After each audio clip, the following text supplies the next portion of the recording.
Ini yang beruntung, golongan manusia di hari kiamat yang disebut golongan kanan atau al-maimanah. Golongan kanan atau yang dalam Al-Quran disebut ashab al-maimanah sebagaimana disebutkan dalam surat Al-Balad ayat 17-18 adalah orang yang dikategorikan oleh Allah sebagai orang yang beriman, saling berpesan untuk kesabaran dan saling berpesan untuk berkasih sayang. Tentang golongan kanan yang dikategorikan orang yang beriman lebih perinci dijelaskan pada ayat sebelumnya. Allah berfirman, "Dan tahukah kamu jalan mendaki dan sukar itu, yaitu melepaskan perbudakan hamba saya, memberi makan pada hari terjadi kelaparan, kepada anak yatim yang ada hubungan kerabat, atau orang miskin yang sangat fakir." Quran Surat Al-Balad ayat 12-16. Dapatlah dipahami untuk menjadi golongan kanan itu, orang yang harus mampu melewati al-aqobah atau jalan mendaki. Artinya ada beragam rintangan dan kesulitan yang dihadapi. Tantangan kebaikan pertama, membebaskan budak. Sekarang mungkin budak yang dimaksudkan Al-Quran itu seperti era Rasulullah tidak ada lagi. Namun,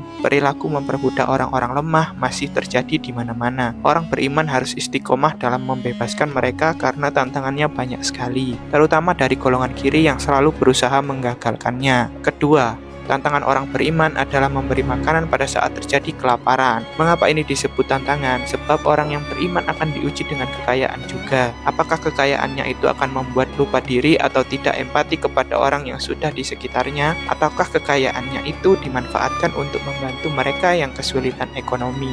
Mungkin akan ada yang menuduh dia sok dermawan. Adanya bisikan setan, untuk apa membantu mereka? Mereka itu banyak yang pemalas, dan tantangan lainnya. Adapun tantangan ketiga adalah memberi makan anak yatim. Ada banyak orang yang menyia-nyiakan anak yatim. Umumnya kerabat terdekat tergiur dengan hartanya. Ini menjadi jalan pendaki yang harus dilalui oleh orang yang beriman. Jangan sampai karena nafsu dia terpengaruh dan menghardi anak yatim yang disebut Al-Quran sebagai pendusta agama. Quran Surat Al-Ma'un ayat 1-2.